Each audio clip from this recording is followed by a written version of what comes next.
Bonjour à tous et à toutes, je voudrais vraiment faire une vidéo, quelque chose que Dieu m'a mis à cœur de façon profonde et importante.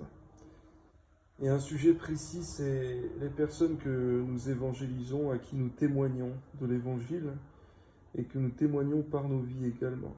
Il y a des personnes à notre lieu professionnel, eh bien, nous sommes parfois la seule personne de toute leur vie qui va leur témoigner Christ, qui va leur témoigner Christ tel qu'il est vraiment, qui va leur témoigner Christ de près. On ne doit pas se leurrer et croire que la personne aura forcément une dizaine de personnes qui vont lui témoigner de l'évangile, parce que les personnes, parfois, elles ont connu la religion, elles ont connu voilà, toutes sortes de rencontres déplaisantes en ce qui concerne l'évangile. Et parfois, nous sommes le seul bon témoignage. Nous sommes le seul témoignage de proximité, témoignage professionnel également. Pour certaines personnes, on ne doit pas négliger les personnes à qui on témoigne de l'évangile, ces personnes-là, de prier, d'intercéder pour elles, dès qu'on l'a connue. Il y a des personnes qui sont ouvertes, même si parfois au début elles sont réfractaires, qu'elles s'opposent à l'évangile, nous devons véritablement intercéder pour eux.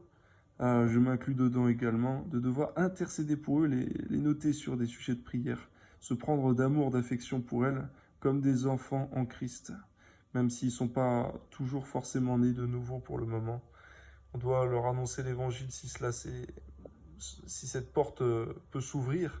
On doit leur témoigner de l'évangile, les garder en contact. On doit les choyer, les chérir, puisque nous voyons dans le premier chapitre du livre de Ruth que lorsque Orpa et Ruth, les deux belles filles de Naomi, Naomi les congédie, on voit que Orpa retourne vers ses dieux, son peuple, mais lorsque Naomi dit à Ruth de retourner vers ses dieux et vers son peuple, on voit qu'elle s'attache à Naomi. On peut se dire peut-être que si elle était retournée vers son peuple, elle se serait attachée au seul Dieu vivant, mais cependant ce n'était pas possible. Parce que Naomi était la seule personne qui pouvait la conduire vers le Dieu vivant et vrai.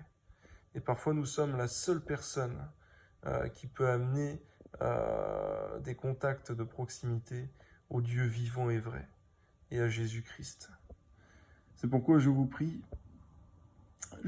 de bien vouloir garder en intercession et en contact, et en bon témoignage également, les personnes que nous pouvons amener vers le Dieu vivant et vrai.